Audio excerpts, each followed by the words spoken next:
Stay tuned for this special edition of the Between Two Bs podcast, celebrating our Best to SMB Awards and Conference. Released every Wednesday, now through the end of the year.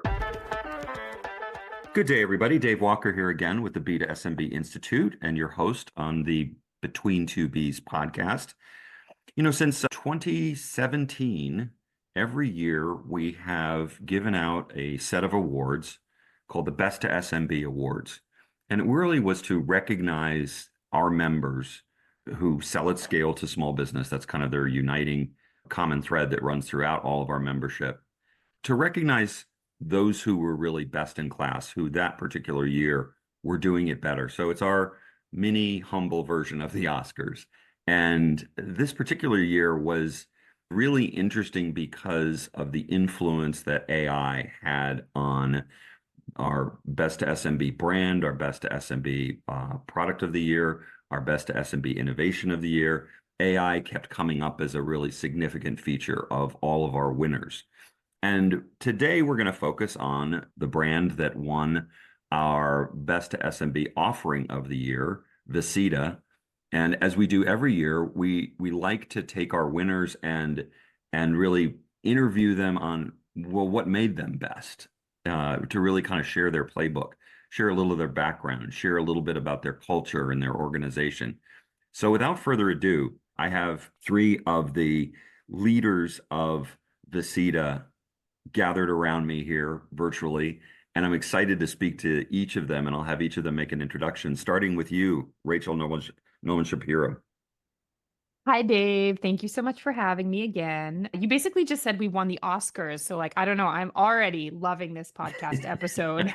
So hi, listeners. I'm Rachel with vcita. I lead product marketing at vcita. And this particular year was super interesting for me because what I got to do is work very closely with our product team on taking this incredible AI proposition, which they're going to tell you all about, and really bringing it to market in a way that was accessible and finding the story that'll help bridge that gap and help small businesses connect to that AI solution, not feel intimidated by it, but really lean into it and make the absolute most they can out of this exciting technology.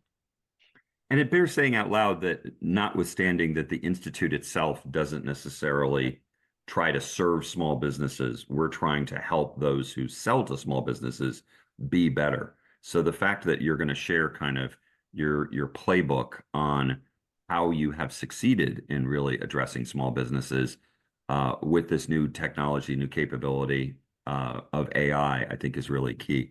So can you introduce the two members of your team that are joining us? Sure. So we have Ram Almog with us, who is the product group manager and leads a couple of really exciting and interesting initiatives here at vcita.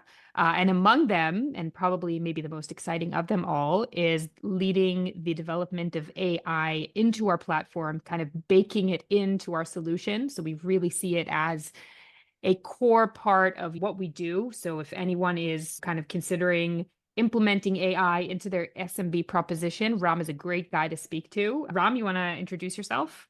Yeah, I think you've done a good job. I love all my children projects, so AI is one of my favorites, of course. I've been here more than a year already, and before coming to the city, I was a small business owner for 16 years. So that's my perspective, empathizing with the end users and their struggle, and AI is a huge opportunity here. And we also have Shiran from your team. So Shiran Zelkovic is the mommy of AI at vcita. She's kind of seen this through from the very initial beginning of having an idea throughout, the user research and the different use cases and the implementation and the ongoing collection of feedback. So I'm really excited for her to also share, kind of the backstory and all the behind the scenes happening behind BizAI. Well, Sharon, let's start with you. Since you're the mommy of AI at vcita, tell us about this baby. How was this baby born? When did you first start incorporating AI into your product? So first, +1 on the great introduction. Thank you for that. Thank you also for having me on this show. I'm so excited to speak about BizAI because, as you said, it is my baby. I think about it day and night, 24/7. It's amazing because Unlike other products, BizAI was brought up from scratch. We had this new amazing technology that was just emerging, and we kept thinking, okay, we have this new technology, but how can we really use this new cool technology to benefit our small business users? Because it's not enough to just have a technology. You want to make sure that you're solving painful problems and give a meaningful product. And after we initiated a task force to really answer that question, we realized quite quickly that our unique value was our deep understanding of how small businesses really work on their day-to-day basis. And we also have that rich data that we also collect about them, about our operations, just by using our system. And after it really clicked, that we realized that we want to do this AI-powered business assistant, that it's not a chatbot. Like sometimes you think about assistant and your initial thought will be like, okay, is this another chatbot? But what we wanted to do was something that will really replace a live human assistant as you were talking to a real person that gives you meaningful insights and advice, that knows you. And that was our vision. It was quite a big vision. And all we had was a hunch. We had a hunch that this is it. And here in vcita, we love hunches, but eventually we like to experiment before we do anything big that is just based on that. So the first version of BizAI was very lean. We wanted to experiment first. So we built a very lean prototype with a selected group of users that we know are highly engaged vcita users that gave us this amazing feedback. So what BizAI was at the beginning was a separate app from vcita that only these users had access to. And it was like this sort of like a little ChatGPT style interface that had clickable prompts on the side. And these prompts were inspiring the users to understand what they can ask BizAI. And in our initial vision, it was, okay, here are example questions or tasks that you can ask BizAI, such as how can I attract more clients, or help me write a marketing campaign that is focused on a specific goal. In our head, it was about, okay, how can we let them learn by themselves that they can ask more questions and continue interacting with it as it was a real advisor. So that's what we had. And then we started testing it with real users. And we realized quickly that what all our initial assumptions were correct, but also we needed to do so many changes to what BizAI has become today, which is one product. BizAI is the business advisor that can help them answer business questions or perform tasks such as writing content. But those early days, it was just an experiment, and we learned so much from that. And that's really how we started. I remember reading some of the nominations during our process of our awards. It's a 6-month-long process of collecting nominations and then kind of evaluating those nominations ultimately to get to finalists and a winner. And many people talked about what they thought was a real innovation in your product, which was this kind of, as you're describing it, this virtual assistant that helped the user use the assistant better and really improve their capabilities. Ram, I'll ask you a question in 2 parts. What role does customer feedback, obviously in the form of use, but also in the form of, gee whiz, it would be great if it could do this. And then what were the specific things that you brought as a 16-year veteran of owning a small business yourself? What were the things that you brought kind of into the equation or that were important to you from your own experience? So I would say there's 2 things that we realized really quickly.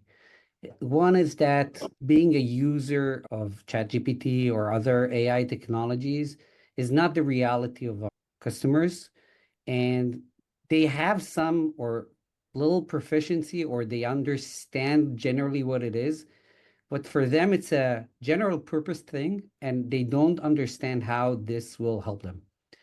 And I'll give you a concrete example. One thing they did not understand is that after they click a prompt, like give me an idea for a campaign, you can ask additional questions and get better results. They just didn't realize this is something you can do because this is not very common.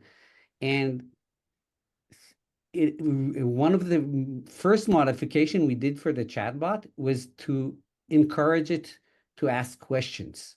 Now, this also comes from my background as a consultant. My company was a consultancy. And the one thing I learned as a consultant is that asking the right questions is usually the most important thing in your consulting.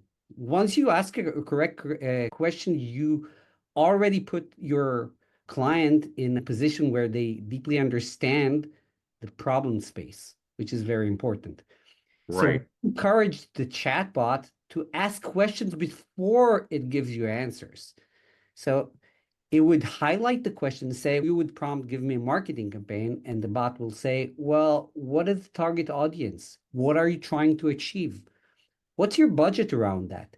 And only after that, it gave an answer. And this served the both purposes because one, it became a conversation. Once you ask questions, you know best. Once you ask questions, you get related to the answer. It's not just a generic answer. And the second one is that it's all becoming more contextual and more accurate, and you get something that is really meaningful. So that's one thing. And Shiran mentioned it. We very early we decided that our strategy is to experiment and talk to users. All your assumption with these new technologies are based on previous technologies you used, but it's like when we moved into mobile. A lot of the UI conceptions or the interaction conceptions had to change. And the same thing is here. People will expect you to talk to the machine. They don't expect just to click a lot of clicks. And if before you wouldn't ask the user to type in their input, now it becomes kind of a standard. And that really changed, but you can give a very general instruction as a user and get a very, very detailed, to the point results, saving you hours. So that's, I think these realizations of the level of proficiency of our users, the way they understand the technology, the way you need to build trust with them on the answers and relationship with them, and the fact that we need to thrive to reach out and put things out there. Usually we were very, very careful when we introduce new features because we don't want to confuse our users. But in this case, we have to experiment. So we do it on a small crowd, we fine tune it, and only then we expand it further when we feel safe. But reaching out, time to market, trying out stuff, this is the way we built the team. You know, it strikes me as, I'll just use the phrase, an anti-engineering approach. It isn't linear. It isn't presumptive. It isn't, frankly, in love with its own technology and capability. And I think that's one of the things that many, many purveyors of products and services inside the B2SMB space can suffer from, particularly those who are in large corporations who are, quote, dumbing down their enterprise product to fit the need of small business, and they just totally miss it. And it sounds like you guys really did do a tremendous amount of iterative back and forth with your SMB customers. For either of you, Ram or Shiran, were there any particular features that you guys were experimenting with that were amounted to your greatest hits inside of the product itself? Yes, absolutely. I think the biggest hit for us was the content generation, mainly on campaigns. And we really did get a lot of amazing feedback about how our SMBs, which we all know that every dollar matters when you're an SMB, they stopped using professional content generators to pay for professionals because they said, now, thanks to you, I can create my own campaigns to write my own social media advertising, and I can save so much money just thanks to you. So that's one major thing that we see. And another amazing thing that we also learned from our users, I remember her, a 40-year-old entrepreneur with 40 years of coaching experience, and she used BizAI to consult with about her pricing strategies. And thanks to BizAI, she increased her prices, and she said that her clients didn't even skip a beat. So BizAI actually helped her to increase her revenue dramatically. So that's something that our users are very grateful for while using BizAI. So I'd like Rachel, I'm going to come to you and just talk a little bit about, okay, you've got obviously this wonderfully iterated product that has been helped along by your customers. Now you have the challenge of really taking it to market, to prospects, to non-users. Talk a little bit about how the value proposition of BizAI really evolved and what you ended up articulating as part of your value proposition that seemed to be the things that were most effective. Dave, I'm so happy you asked that question because this is actually where I see so many AI products in the SMB space really fall behind. And it's so important to build a good, consistent story that really resonates with the small business audience. And this is advice I give to any organization, any SMB facing organization that is thinking of adding an AI proposition to their service. Now, I think this is something we also talked about last time I was on your podcast, how SMBs, your local hairdresser or landscaper or dog groomer or whatever it is, they really could not care less about AI. If you're in the enterprise world, AI is interesting, exciting, you're really curious about it. You definitely have to find ways to use it on a daily basis.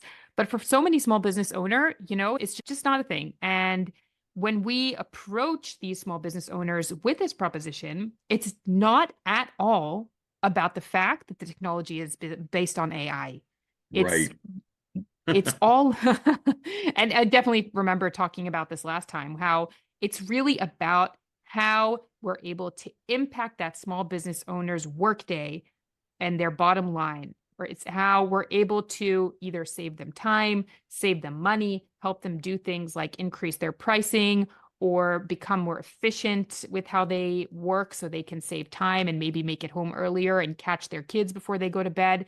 It's really about that bottom line for them. And I think we've seen like in early 2023, when so many organizations were just starting to embed AI into their proposition, because overnight you'd go into these websites, any SaaS B2B website, and suddenly everything was AI, right? It was like AI everywhere. But it was like, what is Yes, this? it was. I'm sure anyone in this, anyway, we all remember it. And so many organizations, I think, have actually since then kind of toned down that AI splash across their website, just because it doesn't really mean anything for the small business owner. So the proposition really, even though it is driven by AI, obviously, the proposition has to be led by what it brings to the table for the small business owner at the end of the day. So we definitely needed to dive into those, what's in it for use when creating the messaging and putting the story behind BizAI. So we spoke a lot with the small business owners. We spoke a lot about, first of all, being cost efficient, saving those extra dollars they would have spent on an expensive business consultant that they possibly couldn't even afford, or someone to write their marketing content, or someone to even do administrative work for them. So there is kind of that message of saving money. Another big promise is just saving time. So instead of them sitting in front of their computer and trying to write a newsletter, which isn't what they do best, or trying to send out their invoices for the month, or trying to respond to a million customer questions coming in on different channels, if we're able to automate at least some of that time-consuming work, we're able to also promise them another hour of their day where they can either invest back into their business or maybe even go home and, be with their family or spend time with their friends. Mm-hmm. Another great selling point for small business owners is that whatever it is, it's AI based, but it's baked in to the solution that you're already using.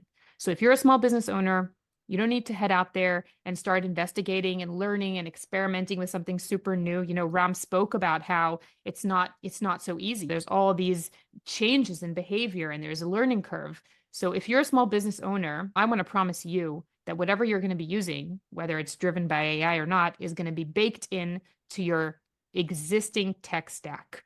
So those were kind of the three key messages that we were leading with. The fact that it's saves you money, saves you time, and it's already integrated into your workflow, into everything you do. You don't have to kind of be really brave and adventurous and go out there and learn a brand new technology, which you know absolutely nothing about. That's terrific. Stay tuned. There's more Between Two Bs to come. For executive leadership in business to small business enterprises, those who sell at scale to small businesses, the B2SMB Institute provides a strategic resource that extends to all functional requirements of a B2SMB business. We promulgate and promote what leaders need to compete effectively, from research that identifies opportunities and challenges to playbooks that detail successful tactics. As importantly, the Institute provides a highly valuable resource and outlet for a B2SMB leader's own teams and talent. And underpinning it all is the candid top-to-top dialogue that we actively promote every day. Our invitation-only Leaders League is the Institute's ultimate expression of value to the B2SMB C-suite, an exclusive stage to influence the future of the B2SMB marketplace. For more information on joining the B2SMB Institute as a member, please reach out to Dave at b2smbi.com or visit our site at b2smbi.com. Stay tuned. There's more Between Two Bs to come. Ram, I'll ask you, is there a feedback loop that you've kind of created and evolved between basically those folks who are on the front line of the go-to-market of selling, marketing and selling BizAI, and what your development team is doing? Is there kind of a feedback loop is probably the best way to describe it? The fact we're selling B2B2B, that means that we constantly need to create tools for our partners to be able to sell this. And we need to get their feedback on what's their concern. And it's always surprising because you're not always aware of concerns you'd have with the partners that's selling. For example, they are very worried about privacy and about the processing of data. And so you need to create this feedback loop with them where you say, well, this is a new feature. Here, try and experiment with that, and then get feedback on their concerns and adjust. So there's like multiple feedback loops. We have our own customer service team where we get constant feedback from them on a regular basis. But it's more than that, because we had to change the culture within the company to adjust to this new technology. So we're building tools for every part of the company to use so we can get feedbacks and ideas. One of the things we did was we did 2 days hackathon where we incorporated all the teams in the company coming up with ideas for pains they have that AI can solve. And we bake this into the infrastructure of how we use AI. Maybe I'll go into a small detail on that. So when we strategize our go-to-market product-wise with AI, we thought about how important it is to prioritize context. It's to understand who the user is. So we keep on building infrastructure so when an AI is activated, the users don't need to retell it again and again who I am. They know the services, they know the business subscription, and everything is in context. So that's the first thing. And the second thing is that everything is built as an infrastructure. Once we understand the need, everything is API'd. So our partners that use this or our CS, they all can have access to the underlying technology. And in the hackathon, we had tremendous 2 days where 10 groups in the company created working prototypes. They actually work, and now they're finding their way into the product. Half of them already approved in our roadmap because they come from Rachel's team and from other teams that are not necessarily the product team. So you need to bake this into your company and have that conversation with the sales team, with the partners team, and of course, with the end users. So all of that, this is baked into our infrastructure, the way we analyze the prompts, if they're working, if they're actually meaningful. So we have mechanisms that check that. It's a set of really interesting challenges to solve, but they are all also opportunities. Yeah, I think that's exactly right. And what a great, I love the hackathon idea. I love the fact that it incorporates so many different perspectives from within the organization to really create a better product. Sharon, I want to ask you specifically about the role that AI may play facing inward in your own product development, not the product, ultimate AI-based products or features that you deliver, but how are you guys using AI internally? Oh, that's a great question. We actually use AI in multiple ways. The most interesting way is that we use AI for onboarding of new clients. So now we have this onboarding process that takes a lot of time for our success teams to build an account for a new business. And now we have an internal tool that enables them to have to save hours in their onboarding process by having an automated onboarding of the business to vcita using AI. So in a matter of seconds, we can add the business website, and then AI can analyze the website and already install all the business data into the system. So it saves them hours. We also use AI to analyze customer feedback. We use it to understand our users' pain point and feedback. Even, for example, we conduct all these user surveys for BizAI, and I use AI to also analyze that feedback and understand better the results, because on such a large scale of answers, you must use some tools to help you to analyze all that data. So we do that internally. You know, this is kind of a jump ball question for anyone who wants to take this on particular, but what has impressed me and impressed me just in this conversation that we've been having is the success that you've had is based in the way that you do things, and the way that you do things, I have to imagine, is based in your culture. Talk a little bit about the culture of vcita that really facilitates engineers working comfortably with marketers. I mean, that's like cats and dogs living together. It doesn't necessarily happen in many organizations. But talk a little bit about culture. I have to get that snippet, just that little piece of recording, and send it to Itzik, our CEO, because that's his vision. You know, he's going to be so happy that that's what you learned from this conversation, because our CEO and founder, Itzik Levy, who, by the way, is a big advocate of using AI in the small business community and speaks about it in conferences, and he'd be happy to hop on a podcast episode like this one. He kind of came from a completely different space. So vcita, he established vcita like 14 years ago, but prior to starting vcita, he was an entrepreneur in the cybersecurity space, and he actually sold his first company to Microsoft. After doing that, he decided to make a super dramatic change and build a product that wasn't just going to serve, you know, the huge enterprises of the world, but also impact the lives of small business owners around him. So that was kind of his vision. And he started vcita, and it started more as a scheduling solution and expanded into a CRM and then into an all-in-one. And today it's not only a solution that helps small businesses, it's a platform that serves other enterprise organizations that serve the small business community. Anyone that's been onboarded into vcita as an employee goes through a series of trainings where they're not only learning about the product and, you know, this is this and that is that. They're learning about the small business community and who these people really are and how what we do impacts their actual, and then that also gets embedded into the whole development and road mapping process. So when it's time to think about, you know, what is the future of our product and how do we see our proposition growing, we often go back to those hairdressers and lawyers and CPAs and dog groomers and think about, you know, well, what would serve them best? You know, what is it that we can do that'll make their workday better and easier and more productive?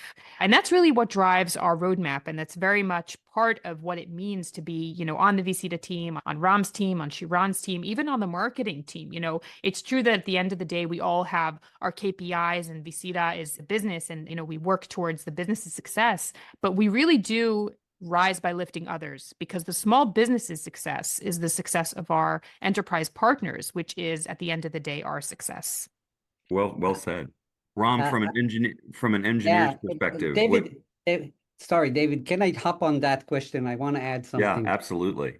Okay, so I want to tell, we also won a prize for inclusion and diversity in vcita. I point that out because I think the importance of having SMBs in a society is essential for a healthy, diverse society. It brings a voice of unique people.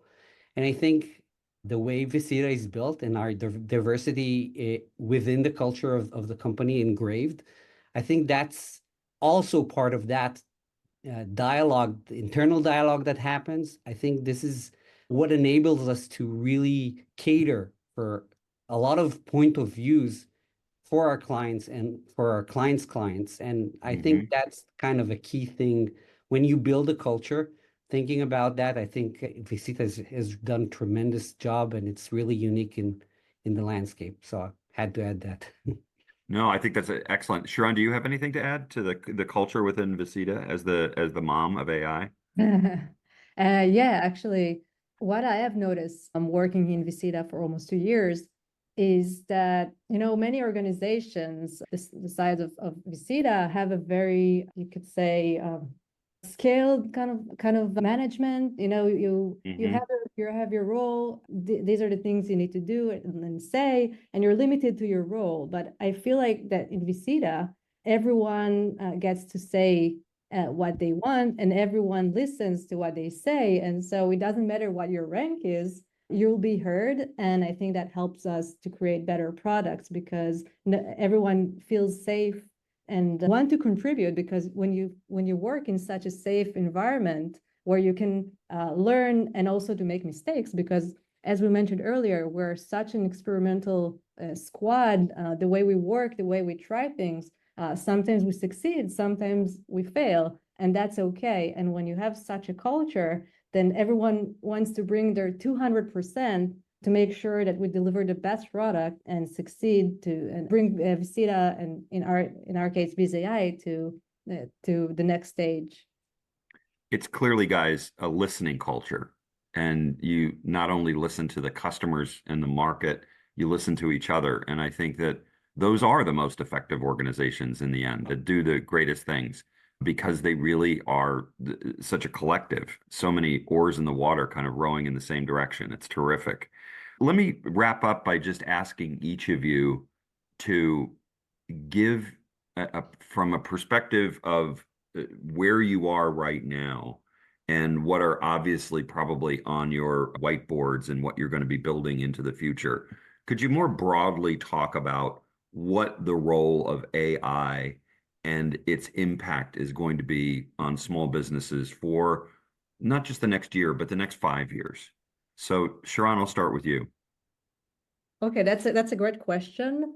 I think that AI, as I see it, will help first to help them understand better their blind spots, where they can grow and improve using smart insights that can tell them, look, your business can improve in this way, or did you think about trying to send a campaign? Thanksgiving is coming. So I think that the first thing will be smart insights that will let the businesses improve and progress and grow in a way that they might have not have done if they didn't know these insights, and just to learn about themselves and how they can improve using what we know about them. I think the key is what we know about the businesses and our knowledge of SMBs in general, to help them become better and more profitable. That's one thing.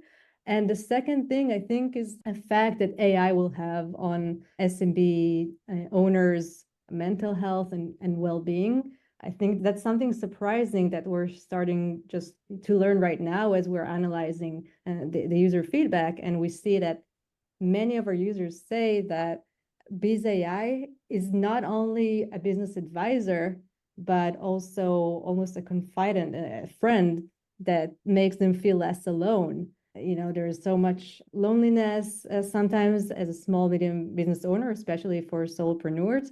So BizAI can also help them by feel better about the choices they make. And users actually say that thanks to BizAI, all this trouble of decision making where you're working by yourself is just, it takes so much weight out of their shoulders. So I think that's another thing that we can help their mental health and well-being while running a business.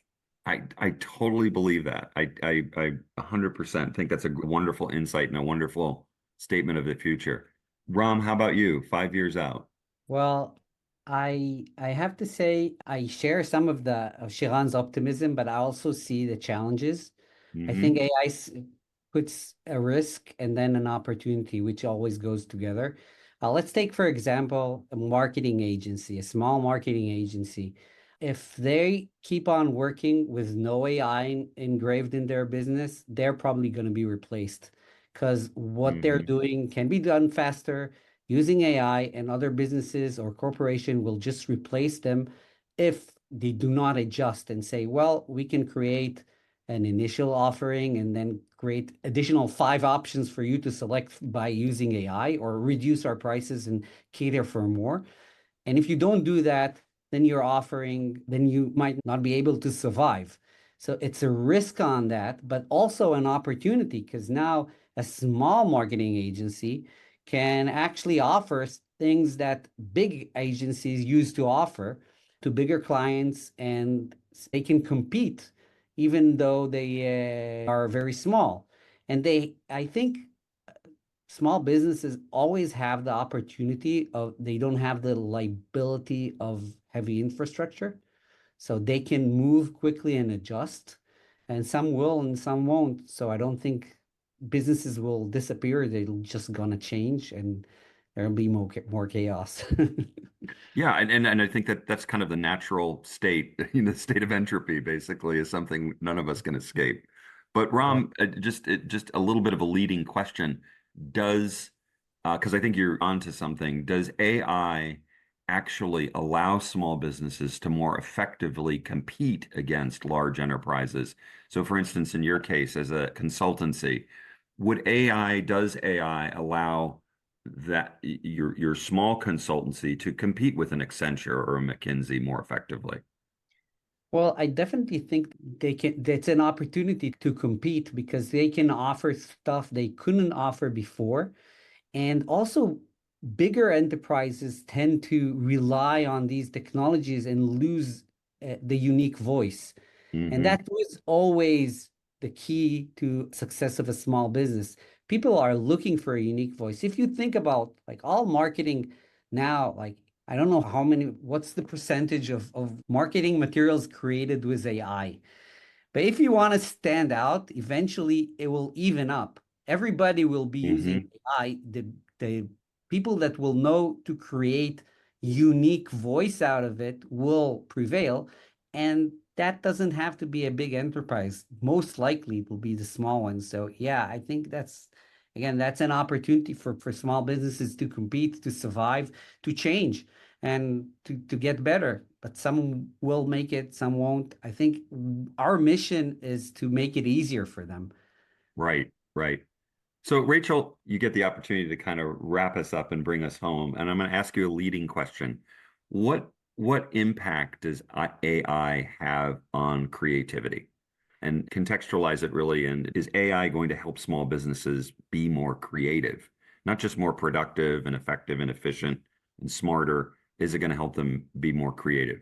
So my first kind of thought on what AI does to creativity is actually devastating, because I think in so many cases, AI will actually replace the creative process, in the sense where even, I just think about myself, if I needed to sit down and write some long form content, if I had to do that 2 years ago, I would really have an internal brainstorm and think about what I wanted to say and write it down and readjust. While nowadays, and I'm admitting this, and I think there is no marketeer in the world that wouldn't do this, I would probably use AI to generate some sort of a draft, which I would then work off. So I would feed AI with, what I wanted to say, get something, and then process that until I felt like it was really coming from me. So when you first think about it, you can say, wow, AI is really, kind of the killing the creative buzz out of the industry. But really, when you think about, when you give it a little bit more thought and you think about it a little bit more deeply, it's AI actually unleashes the advanced creativity, and it lets you raise the bar on your own creative process, in the sense that it's not like if you used to start at zero and maybe reach, whatever it was, 80% or 90%, you can now start at 100% and build on there. So I think AI is really going to raise the bar when it comes to any kind of production, whether you're writing content or putting together, a notes for a speech you're going to deliver, or putting together a video, or whatever it is that whatever creative project you're working on. I think AI can just give you a higher entry point. And I think that is extremely important for small businesses, because, we spoke a lot about productivity and also about AI increasing revenue. But I think this is where we can talk about the potential AI has to help small businesses be better at what they do, whatever it is that they do, whatever topic it is that they communicate with clients about. AI can help them do that better. And I think this ties in really nicely to your question about how AIs compete with, how small businesses compete with the big enterprises. Because at the end of the day, so much of it is about building meaningful relationships. And, a big business can sell great products and deliver fantastic service, but it cannot build the relationships that a small business can offer to their clients. And I think that's why small businesses are going to be around forever. There's always going to be the people that don't care about the relationship and about the experience, and will go buy from a big corporation, and that's fine. But I believe that as long as there are humans on planet Earth, there will be people that prefer to walk into a small, locally owned business and work with someone that knows their name and knows what they need and knows what they bought before, and is able to provide a really highly personalized experience. And with AI, small businesses can do that at scale. What a great episode, guys. Just very ample evidence of why you were named the Best SMB Product Offering of the Year. And really the background behind that, the playbook that you guys have shared with us in such rich detail, I think is important. It's an important listen for everybody who is in the business of selling at scale to small businesses, because there's so many different insights that you guys have presented. Thanks so much for doing this. Rachel, Ram, Shiran, thank you so much. Thank you. Thank you, Dave. It's always a pleasure.